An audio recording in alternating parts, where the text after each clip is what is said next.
retour sur le plateau de TV Finance et c'est l'heure des Market Movers. On va retrouver, vous le voyez, Bernard Prats-Desclot. Bonjour. Bonjour Roseline. Vous êtes, on le rappelle, fondateur d'Ewinvest et auteur également de stratégie de marché. Et quelque chose me dit que vous allez nous faire une spéciale Noël, cadeau, fête de fin d'année, avec dans votre hôte 3 valeurs. On va commencer par Maisons du Monde. Le détaillant français de meubles et décorations qui souffre depuis le début de l'année en raison notamment de l'inflation des matières premières. Moins 42% sur la valeur depuis le 1er janvier, mais ceci étant, la valeur se reprend bien cet automne avec un gain de près de 30% ces 3 derniers mois.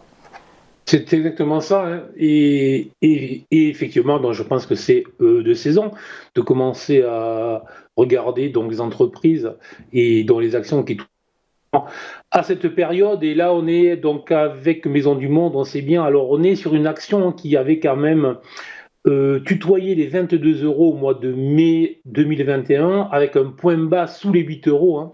Donc c'est quand même une valeur qui avait chuté en moins de 18 mois de plus de 60%. Bon, c'est quand même très impressionnant. Et là, elle vient de rebondir, en effet, de plus de 50% depuis le mois de septembre, puisqu'elle est passée de 8 à 11,8 euros. Donc, c'est un rebond très spectaculaire, mais pour ceux qui ont acheté à 8, évidemment, ça reste encore extrêmement faible pour ceux qui avaient acheté à 16, à 17, à 18, à 20. Bon. Alors, ce niveau des 12 euros est un niveau qui est très intéressant, puisqu'en fait, il avait été atteint et il correspond à un report d'une oblique anciennement résistance et qui est en train de devenir support. Et on voit bien que depuis plusieurs jours, et on le voit bien sur le graphique que vous avez mis à l'écran, on voit bien que depuis plusieurs jours, les investisseurs hésitent, un peu comme on voit avec les indices, et c'est tout à fait normal, tout à fait légitime.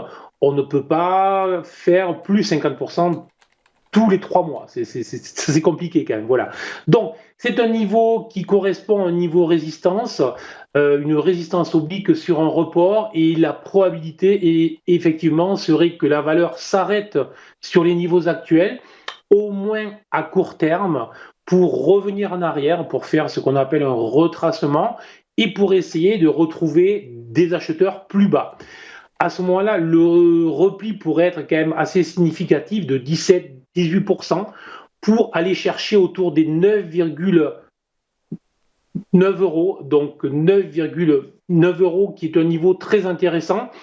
Et si jamais ce niveau, dans les prochaines semaines, venait à supporter les cours, à ce moment-là, peut-être qu'on pourrait s'intéresser pour rentrer à l'achat sur ces niveaux-là. Mais pour le moment, je conseille quand même d'être plutôt méfiant sur les niveaux actuels.